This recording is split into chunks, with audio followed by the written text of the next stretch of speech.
I have something in common with a famous country and western singer who had a hit in the 1970s with this song. Well, I woke up Sunday morning with no way to hold my head that didn't hurt. And the beer I had for breakfast wasn't bad, so I had one more for dessert. In fact, I've got quite a lot in common with this singer. He's one of my favourite male vocalists. And apart from him and Elvis and Matt Monro, who are the top male vocalist in my world of music, this particular singer's birthday was the 26th of February 1932. My birthday is the 26th of February 1963, so we're both Pisceans.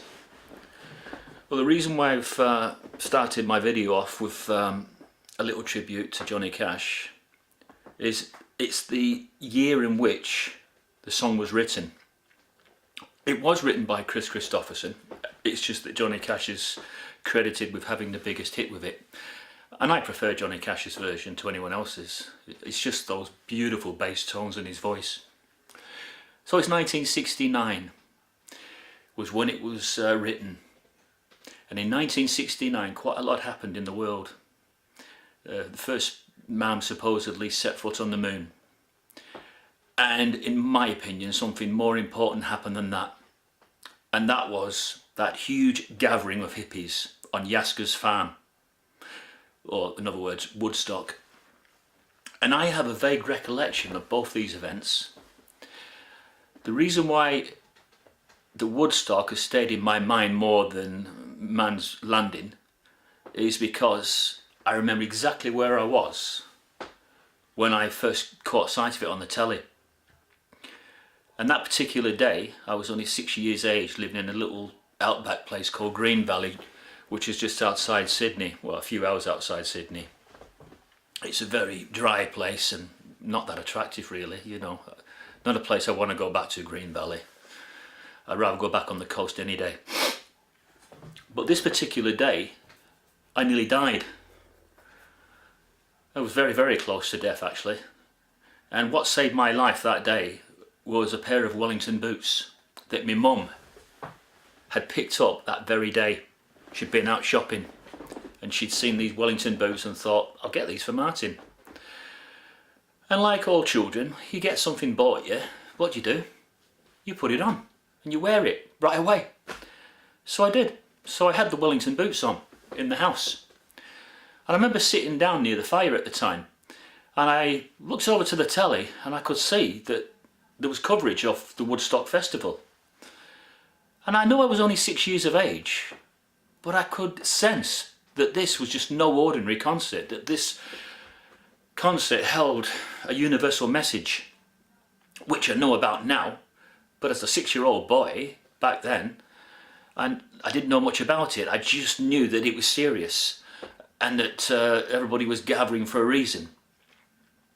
And I got distracted and somehow, stupid how I did this, I mean, call me thick or what, I stuck a fork in the 2-bar electric fire while I was watching this Woodstock concert.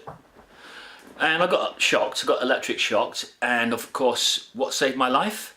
My Wellington boots. My wellies that my mum had bought that very day had saved my life, or I would have been dead.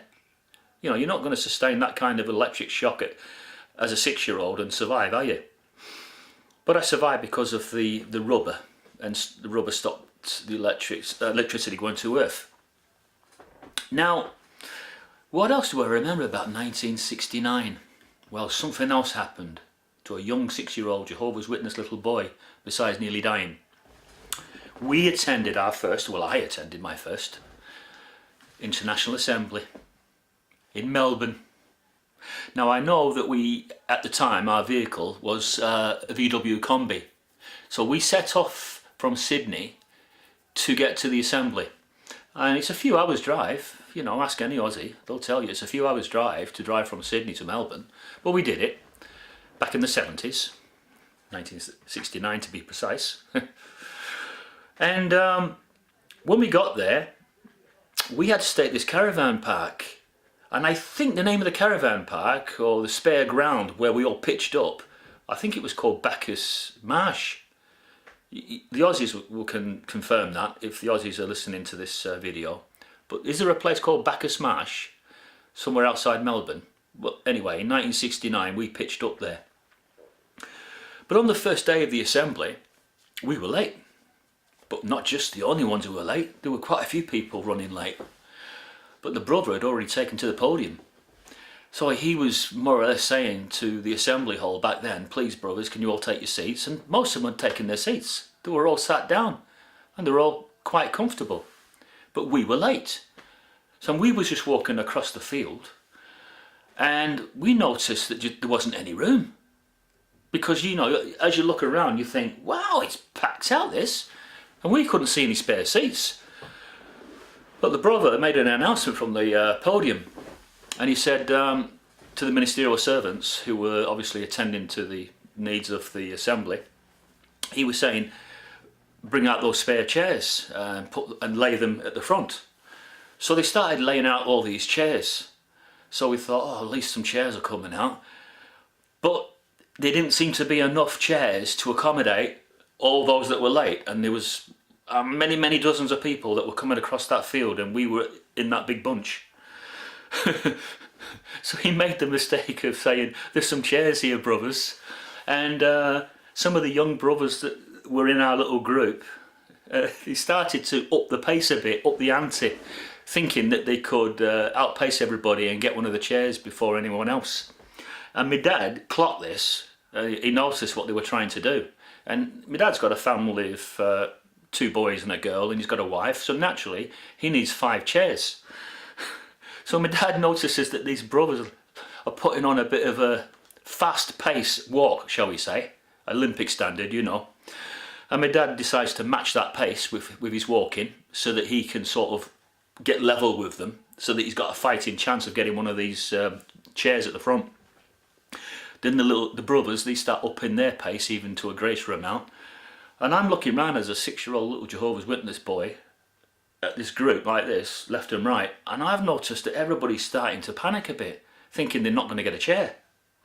So I'm seeing these like quite elderly sisters, and they're starting to, you know, force the pace a bit so that they can get a chair. And that made me laugh, that, because I'm just looking around like that and everybody's making this beeline for all these spare chairs. So I starts laughing. And then I noticed that my dad started running. He started running for these spare chairs. And then I remember shouting, go on, Dad, go on. I'll never forget it. I'll tell you what, let's just cut this story short now. But let's just say that a 6-year-old Jehovah's Witness little boy was never more proud of his father than that day. And when my dad got that row right at the front for all those 5, I absolutely cheered as if he'd won the Blue Ribbon event. I just wanted to share that with you. And the reason why I want to share that is because I've been feeling a bit down, because all this negativity and everything about our form of faith, it's definitely kept me down in the doldrums a bit.